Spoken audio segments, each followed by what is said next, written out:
सभी शिक्षक साथियों को मेरा नमस्कार। साथियों, मेरे YouTube चैनल में आप सभी का एक बार फिर से स्वागत है। साथियों, आज की वीडियो आप सभी लोगों के लिए बहुत ज़्यादा महत्वपूर्ण होने वाली है, क्योंकि आज की वीडियो में ध्यानाकर्षण मॉड्यूल पर आधारित नोट्स और बहुत ही महत्वपूर्ण प्रश्नों को लेकर मैं आपके सामने आया हूं। साथियों, मिशन प्रेरणा के अंतर्गत उत्तर प्रदेश को प्रेरक प्रदेश बनाना है। इसी के क्रम में 3 मॉड्यूल्स विकसित किए गए हैं: आधारशिला मॉड्यूल, ध्यानाकर्षण मॉड्यूल और शिक्षण संग्रह मॉड्यूल, जिनका हमें अध्ययन करना है। लेकिन अगर हम बुक्स को लेकर अध्ययन करते हैं तो वो काफ़ी मुश्किल काम होता है। इसलिए आज की वीडियो में मैं आपको ध्यानाकर्षण मॉड्यूल्स की मुख्य बातें नोट्स के माध्यम से बताऊंगा और बहुत ही महत्वपूर्ण प्रश्न आपको बताऊंगा। मुझे ये नोट्स मेरे इन्फॉर्मेटिव वीडियो व्हाट्सएप ग्रुप के एक मेंबर्स ने भेजे हैं और उन्होंने मुझसे कहा है कि सर, मुझे ये नोट्स कहीं से मिले हैं और आप इन नोट्स को आप अपने चैनल पे अपलोड कीजिए, जिससे कि ज़्यादा से ज़्यादा शिक्षक साथियों का भला हो सके। साथियों, अगर आपने ये वीडियो बहुत ध्यान से देख ली, अगर आपने ये वीडियो 2 बार देख ली, तो आपको पूरे ध्यानाकर्षण मॉड्यूल्स का अध्ययन कर लेंगे। आप पूरा ध्यानाकर्षण मॉड्यूल्स आपको याद हो जाएगा। इतने महत्वपूर्ण नोट्स हैं। पूरा ध्यानाकर्षण मॉड्यूल्स का एक तरह से सारांश इन नोट्स में दिया हुआ है। जिसने भी ये नोट्स बनाए हैं उनको बहुत बहुत धन्यवाद कि उन्होंने इतने सुंदर नोट्स बनाए और हम शिक्षकों के लिए उपलब्ध कराए। साथियों, वीडियो शुरू करने से पहले मैं आपको बता देना चाहता हूं, अगर आप चाहते हैं इस तरह की इंफॉर्मेटिव वीडियो, जैसे दीक्षा और मानव संपदा संबंधित वीडियो, ऑनलाइन प्रोसेस से संबंधित वीडियो, आपकी शिक्षण योजना से संबंधित वीडियो, या जो प्रश्नोत्तरी चल रही हैं उनसे संबंधित वीडियो अगर आप चाहते हैं आपको एक प्लेटफार्म पर मिले, तो उसके लिए मैंने इन्फॉर्मेटिव वीडियो व्हाट्सएप ग्रुप और इन्फॉर्मेटिव वीडियो टेलीग्राम ग्रुप बनाए हुए हैं। आप चाहें तो मेरे इन्फॉर्मेटिव वीडियो व्हाट्सएप ग्रुप से जुड़ सकते हैं, चाहे तो मेरे टेलीग्राम ग्रुप से जुड़ सकते हैं। ग्रुप का लिंक आपको वीडियो के डिस्क्रिप्शन बॉक्स में मिल जाएगा। आप उस पर क्लिक करके मेरे ग्रुप से जुड़ सकते हैं, लेकिन आपको केवल एक ग्रुप से जुड़ना है। तो चलिए जानते हैं इन नोट्स के बारे में, क्या इन नोट्स में दिया हुआ है, किस तरह से हम तीनों मॉड्यूल्स का अध्ययन कर सकते हैं। ध्यानाकर्षण मॉड्यूल आधारित नोट्स एवं प्रश्न। सबसे महत्वपूर्ण बात ध्यानाकर्षण मॉड्यूल्स की, इसके 4 भाग हैं। ये प्रश्न अक्सर आ जाता है कि ध्यानाकर्षण मॉड्यूल के कितने भाग हैं, तो इसके 4 भाग हैं। क्या क्या भाग है? पहला भाग है, भाग 1 में दी हुई है आवश्यकता व उद्देश्य, यानी ध्यानाकर्षण मॉड्यूल की आवश्यकता क्यों हुई और इसके उद्देश्य क्या है। और इसके बाद दिए हुए हैं अपेक्षित संप्राप्ति न होने के कारण, यानी बच्चों में जो अपेक्षित संप्राप्ति नहीं होती उसके क्या क्या कारण हो सकते हैं, ये भाग 1 में दिया हुआ है। ये भी आपको पता होना चाहिए। जो दूसरा भाग है ध्यानाकर्षण मॉड्यूल का, उसमें लर्निंग आउटकम दिए हुए हैं, इसके साथ साथ लर्निंग गैप दिया हुआ है और ध्यानाकर्षण शिविर के बारे में बताया गया है। भाग 2 में ये भी आपको याद होना चाहिए कि भाग 1 में क्या है, भाग 2 में क्या है, और भाग 3 जो है, भाग 3 में कक्षा शिक्षण हेतु रणनीतियां और तकनीक दी हुई है। ये भी आपको, ऐसा भी प्रश्न आपसे पूछ लिया जाता है, क्योंकि IVRS पोर्टल से कॉल आएगी या आपके विद्यालय में कोई आएगा, इसी तरह के प्रश्न आपसे पूछेंगे। यही मेन प्रश्न है। अगर आपने इस वीडियो को 2 बार देख लिया तो आपको ध्यानाकर्षण मॉड्यूल को उठाकर देखने की जरूरत नहीं पड़ेगी, आपको सारा ध्यानाकर्षण मॉड्यूल रट जाएगा। तो भाग 3 में कक्षा शिक्षण एवं रणनीतियां दी हुई हैं और तकनीक दी हुई है। उसके बाद बात करते हैं भाग 4 की। भाग 4 में आरंभिक परीक्षण प्रपत्र दिए हुए हैं और ध्यानाकर्षण शिविर हेतु समय सारणी आपको दी हुई है। यही मुख्य बातें हैं भाग 1, 2, 3, 4 की। वैसे तो काफ़ी बातें हैं, लेकिन अगर निचोड़ किया जाए तो निचोड़ में आपकी चारों भागों में ये बातें आपकी दी हुई है। उसके बाद बात करते हैं ध्यानाकर्षण। आखिर ध्यानाकर्षण होता क्या है? ध्यानाकर्षण का मतलब होता है अधिगम आधारित शिक्षण, यानी शिक्षक का बच्चों विशेषकर शैक्षणिक रूप से पिछड़े की तरफ विशेष ध्यानाकर्षण, यानी शिक्षकों को ध्यान आकर्षित करना है अपना उन बच्चों की तरफ जो विशेष रूप से पिछड़े हुए हैं। पिछड़े से हमारा तात्पर्य उनका कक्षा अनुरूप लेवल नहीं है। अगर कक्षा के अनुरूप उनका लेवल नहीं है, उससे वे पिछड़े हुए हैं, तो उनका शिक्षक का ध्यानाकर्षण करना है। तो ये हुआ ध्यानाकर्षण। अब बात करते हैं ध्यानाकर्षण कैसे करेंगे। तो ध्यानाकर्षण के लिए कुछ खास तकनीकों का प्रयोग किया जाएगा, इससे हम ध्यानाकर्षण बच्चों का करेंगे। नेक्स्ट है ध्यानाकर्षण का उद्देश्य। क्या उद्देश्य है ध्यानाकर्षण का? ध्यानाकर्षण का जो उद्देश्य है वो उन बच्चों की मदद करना है जो कक्षा अनुरूप अधिगम स्तर प्राप्त नहीं कर पाते हैं, उन लोगों की मदद करना ध्यानाकर्षण का उद्देश्य है। नेक्स्ट आता है कक्षा अनुरूप अधिगम स्तर पर प्राप्त न कर पाने के क्या क्या कारण इसमें दिए हुए हैं, यानी बच्चों का अधिगम स्तर कक्षा के अनुरूप क्यों नहीं है, उनके क्या क्या कारण है। तो उसके मुख्यतः आपके 4 कारण हैं। पहला कारण है माता पिता की शैक्षिक स्थिति, यानी माँ बाप उसके पढ़े लिखे नहीं हैं तो भी ये भी कारण हो सकता है। दूसरा कलहपूर्ण पारिवारिक वातावरण, उनके घर का वातावरण कलहपूर्ण हो, यानी माता पिता में डेली झगड़े होते हों या घर में किसी अन्य सदस्य में झगड़े होते हों, तो इस तरह के वातावरण में भी बच्चे अच्छी तरह से नहीं पढ़ पाते। नेक्स्ट है इसका अध्यापकों का कठोर व्यवहार। अगर अध्यापकों का व्यवहार कठोर है तो बच्चा अपनी क्लास में आने से जान बचाएगा। और इसके साथ साथ नेक्स्ट कारण है हमारा ज्ञानेंद्रियों में आंशिक विकार, या उसकी ज्ञानेंद्रियों में कुछ विकार है, यानी कि बच्चे थोड़ा अपंग है मानसिक रूप से, इस तरह से किसी भी ज्ञानेंद्रिय में जो 5 ज्ञानेंद्रिय होती हैं उनमें से किसी में अगर विकार है तो ये भी उसका कारण हो सकता है। तो ये कारण हुए, ये भी कारण पूछ लिए जाते हैं। नेक्स्ट आता है लर्निंग आउटकम। आखिर लर्निंग आउटकम क्या है? लर्निंग आउटकम से आश्रय उन परिणामों से है जो किसी कक्षा में अध्ययनरत विद्यार्थी या बच्चों को उनके निर्धारित पाठ्यक्रम के अनुरूप अपेक्षित दक्षताओं के प्राप्त होने पर परिलक्षित होते हैं। यानी जो कक्षा के अनुरूप अपेक्षित दक्षताएं हैं, जब बच्चा उन्हें प्राप्त कर लेगा तो उन्हें प्राप्त करने के बाद उसमें जो वो उसके उनमें परिणाम परिलक्षित होंगे, उसमें परिणाम आपको नजर आ जाएगा कि इस बच्चे ने दक्षता प्राप्त कर ली। अगर परिणाम परिलक्षित हो रही है इसका मतलब लर्निंग आउटकम उसका प्राप्त हो गया है। तो लर्निंग आउटकम का तात्पर्य यही है कि उन परिणामों से है जो किसी कक्षा में अध्ययनरत विद्यार्थी को उसके निर्धारित, यानी उसके लिए जो निर्धारित किया गया है उस कक्षा के लिए अनुरूप अपेक्षित दक्षताओं के प्राप्त होने पर परिलक्षित होते हैं। इसका जो आपका लर्निंग आउटकम है इसके अन्य भी नाम होते हैं। अधिगम संबंधी परिणाम भी लर्निंग आउटकम को ही कहते हैं और सीखने के प्रतिफल भी आपको ही कहते हैं, क्योंकि इससे रिलेटेड प्रश्न आ जाता है कि बताइए इनमें से लर्निंग आउटकम कौन सा नहीं है। तो अधिगम लर्निंग आउटकम, अधिगम संबंधी परिणाम, सीखने के प्रतिफल, ये आपके सब लर्निंग आउटकम के ही दूसरे नाम हैं। उसके बाद बात करते हैं अंतर, यानी सामान्य कक्षा शिक्षण और लर्निंग आउटकम आधारित शिक्षण सिस्टम में क्या अंतर है। यानी सबसे पहले, इससे पहले हम सामान्य कक्षा शिक्षण करते थे, लेकिन अब हमें जो कक्षा शिक्षण करना है वो लर्निंग आउटकम आधारित कक्षा शिक्षण करना है। क्या अंतर है इनमें? सामान्य कक्षा शिक्षण में चाक टाक अंक आधारित परीक्षा ली जाती थी, इसके साथ साथ परिणाम यानी संख्यात्मक ज्ञानात्मक सूचनाओं का वर्गीकरण, ये सब आपका होता था। यानी परीक्षा भी लेते थे तो उसमें संख्या नंबर दे देते थे, इतने नंबर उसके आ गए।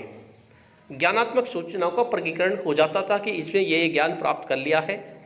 लेकिन जो लर्निंग आउटकम शिक्षण है उसमें नवाचारी गतिविधियां यूज की जाएंगी, आईसीटी का ज़्यादा से ज़्यादा यूज किया जाएगा और गुणात्मक व संख्यात्मक अवलोकन किया जाएगा। यानी कि लर्निंग आउटकम पे क्या क्या गुणात्मक परिवर्तन उसमें बच्चे में हुए ये सब देखा जाएगा और संख्यात्मक भी अवलोकन किया जाएगा। इसके साथ साथ विषयगत दक्षताओं की संप्राप्ति, यानी जो विषयगत दक्षताएं दी गई हैं क्या उनकी संप्राप्ति हुई या नहीं हुई। अब केवल ये मतलब नहीं है कि बच्चा कक्षा 4 से 5 में आ गया, उसने पास कर ली, पास करने से मतलब नहीं है। अब मतलब है कि उसने कक्षा 4 की अपेक्षित दक्षताएं प्राप्त की या नहीं की, तभी तो वो 5 में आएगा। तो नवीन ज्ञान का सर्जन, नैतिक व मानवीय गुणों का विकास, ये अंतर होता है दोनों तरह के शिक्षण में, जो सामान्य कक्षा शिक्षण होता है और लर्निंग आउटकम आधारित शिक्षण आपका होता है। नेक्स्ट प्रश्न आता है आपका लर्निंग गैप। आखिर लर्निंग गैप है क्या? लर्निंग गैप का मतलब है, मान लीजिए एक बच्चा कक्षा 4 या 5 में है, 4 की मान लेते हैं, कक्षा 4 में है, तो कक्षा 4 में उसका एक उम्मीद की जाती है कि इस बच्चे पे अगर ये कक्षा 4 में है तो इसका अधिगम स्तर इतना होना चाहिए। उसे कहते हैं कक्षा अनुरूप अधिगम स्तर या अपेक्षित अधिगम स्तर, एक्सपेक्टेड लर्निंग आउटकम्स। ठीक, लेकिन कक्षानुरूप। लेकिन क्या होता है, बच्चा अगर पिछड़ गया तो उसका वास्तविक अधिगम स्तर कक्षानुरूप अधिगम स्तर से कम होता है।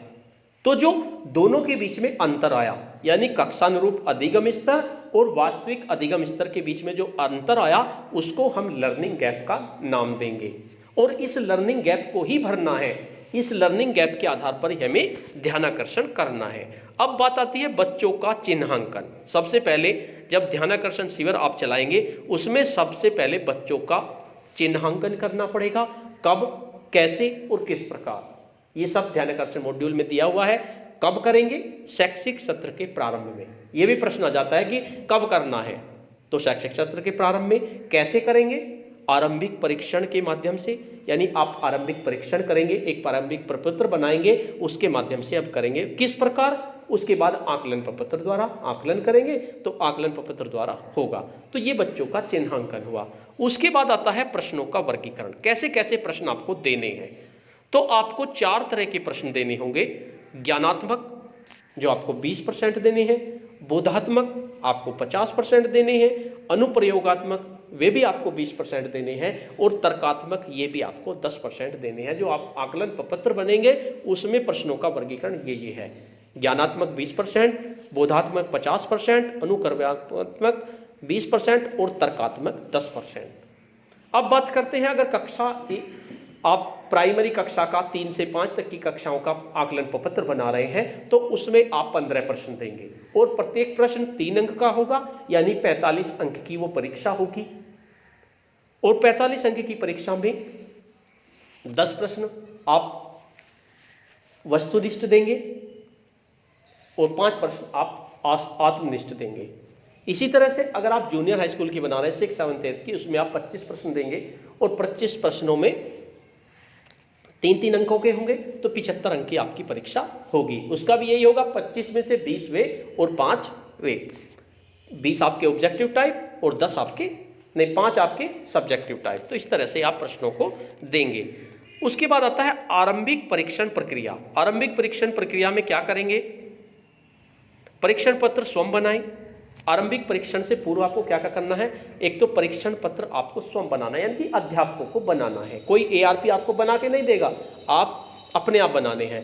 प्रत्येक प्रश्न लर्निंग आउटकम आधारित होगा और प्रत्येक प्रश्न आपका एक लर्निंग आउटकम पर आधारित होगा, यानी उससे किसी लर्निंग आउटकम की प्राप्ति होती है, जिससे आपको पता चल सके कि बच्चे ने उसमें 3 अंक डिसाइड किए गए हैं। 3 अंक में अगर पूरा का पूरा उसका लर्निंग आउटकम प्राप्त हो गया है तो उसे 3 अंक देंगे, अगर अधूरा लर्निंग आउटकम प्राप्त हुआ है तो उसे 2 देंगे, और अगर बिल्कुल भी नहीं हुआ है तो उसे 0 भी देंगे, 1 भी देंगे। इस तरह से आप उसे अंक देंगे। उसके बाद जब आरंभिक परीक्षण आप करेंगे, आपको क्या करना है, परीक्षण पत्र स्वयं बनाने हैं। प्रत्येक प्रश्न लर्निंग आउटकम आधारित होगा और उत्तर कुंजी पहले से ही तैयार करनी है। ये काम आपको करनी है। इसके साथ साथ परीक्षण के दौरान आपको क्या करना है, कक्षा का माहौल हल्का और सहज रखना है, यानी बच्चे इसमें डरे ना। नकलविहीन बैठक व्यवस्था आपको करनी है। बच्चों की सहायता कदापि नहीं करनी है। उत्तर लिखने के लिए आवश्यक उनके पास कापी होनी चाहिए। बात करते हैं आरंभिक परीक्षण के उपरांत आपको क्या करना है। तो आरंभिक परीक्षण के उपरांत आपको समूह निर्धारण करना है। आरंभिक परीक्षा के 2 दिनों के अंदर, 2 दिनों के अंदर ही आपको समूह का निर्धारण करना है। अंक तालिका का निर्माण करना है और अंक निर्धारण आपको करना है। लर्निंग आउटकम पूर्णतः अगर प्राप्त कर लिया है तो उसे 3 नंबर देंगे। अगर बच्चे ने लर्निंग आउटकम पूर्णतः प्राप्त कर लिया है तो उसे 3 अंक देंगे। लर्निंग आउटकम आंशिक प्राप्त किया है उसे 2 या 1 नंबर देंगे, जिस हिसाब से उसने प्राप्त किया है। और अगर बिल्कुल भी प्राप्त नहीं किया है तो उसे 0 नंबर आप देंगे। बात करते हैं आकलन प्रपत्र की। आकलन प्रपत्र में प्रश्नों की संख्या कक्षा 3 से 5 में आपकी 15 होगी और 6 से 8 में आपकी 25 होगी। अब ये 3 से 5 हो गई 15 और 6 से 8 में आपकी 25 हो गई। इसमें वस्तुनिष्ठ और आत्मनिष्ठ कितने कितने होंगे, मैंने अभी पहले बता दिया था। इसमें आपके 10 और 5 होंगे, 10 वस्तुनिष्ठ और 5 आत्मनिष्ठ। इसी तरह 6 से 8 में 20 वस्तुनिष्ठ और 5 आपके आत्मनिष्ठ होंगे। अंक कितने होंगे, कक्षा 3 से 5 की में 45 अंक होंगे, क्योंकि 3 अंक का एक प्रश्न है और उसमें 75 अंक की आपकी होगी। उसके बाद जब आप अंक प्राप्त कर लेंगे तो अंक प्राप्त करने के बाद आप समूह का निर्धारण करेंगे। समूह ए का निर्धारण करेंगे। अगर बच्चे के कक्षा 3 से 5 की बात करते हैं पहले। अगर बच्चे के 21 से 45 के बीच में नंबर आते हैं तो समूह ए में उसे रख दिया जाएगा। 16 से 20 के बीच में नंबर आते हैं तो उसे समूह बी में रखा जाएगा। और अगर 16 या 15 से कम आते हैं तो उसे सी में रखा जाएगा। इसी तरह से अगर 6 से 8 बच्चे के 35 से 75 के बीच में आते हैं तो समूह ए में, और 26 से 34 के बीच में समूह बी में, और 25 से कम आते हैं उसे समूह सी में। 3 समूह में डिवाइड किया जाएगा। हालांकि अब ये समूह में डिवाइड करने को कैंसिल कर दिया गया है, क्योंकि जिससे कि बच्चों में हीन भावना ना आए तो इसे कैंसिल कर दिया है। लेकिन मैं पहली बात बता रहा हूं, जब ध्यानाकर्षण शिविर होना था कोरोना काल से पहले, तो वो भी आपको पता होना चाहिए कोरोना काल से पहले क्या प्रबंध थे और अब आपके क्या प्रबंध है। इन प्रकार तीनों समूह का निर्धारण हो जाता है। उसके बाद आपको ध्यानाकर्षण शिविर लगाना है। समूह निर्धारण के उपरांत चिन्हांकित बच्चों के साथ 50 दिवसीय ध्यानाकर्षण शिविर या कार्यशाला के नाम से कक्षा चलाई जाएगी। उसमें निर्धारित लर्निंग आउटकम पर ही कार्य किया जाएगा। यानी इस तरह से जो लर्निंग आउटकम आपने निर्धारित किए उन पर कार्य किया जाएगा। हालांकि ये भी चेंज हो चुका है, अब 50 दिन की नहीं चलेगी। अब प्रत्येक पूरे सत्र में पहला कालांश जो होगा 40 मिनट का, वो आपका ध्यानाकर्षण का ही होगा। बात करते हैं शिक्षण तकनीकों की। तो इस मॉड्यूल में कुल 18 तकनीकों के बारे में चर्चा की गई है, जिन्हें बच्चों की सीखने की गति के अनुसार प्रयोग किया जाना आवश्यक है। क्या क्या आपकी तकनीक है, उनके नाम मैं आपको बता रहा हूं। सबसे पहले संसाधनों से पूर्ण कक्ष का वातावरण, यानी कक्षा कक्ष का वातावरण इस तरह का होना चाहिए कि बच्चा सीखने के लिए प्रेरित हो जाए। उसमें पूरे टीएलएम इस तरह से सजे हुए हैं, अच्छी तरह से संसाधन पूर्ण होने चाहिए। दूसरा, कक्षा प्रबंधन या बैठक व्यवस्था। बैठक व्यवस्था भी आप यूज करेंगे, यानी बच्चों को अपने अनुसार बिठाएंगे, चंद्राकार बिठाएंगे। उसके बाद तीसरी है आपकी रोचक प्रस्तावना, यानी रोचक प्रस्तावना से आप शुरू करेंगे तो बच्चे सीखने के लिए प्रेरित होंगे। चौथी है आपके शिक्षण अधिगम सामग्री का प्रयोग, यानी टीएलएम का आप प्रयोग करेंगे। पांचवी है शैक्षिक गतिविधियों, नवाचारों, खेलों, कहानी आदि का उपयोग, ये आपका हो गया।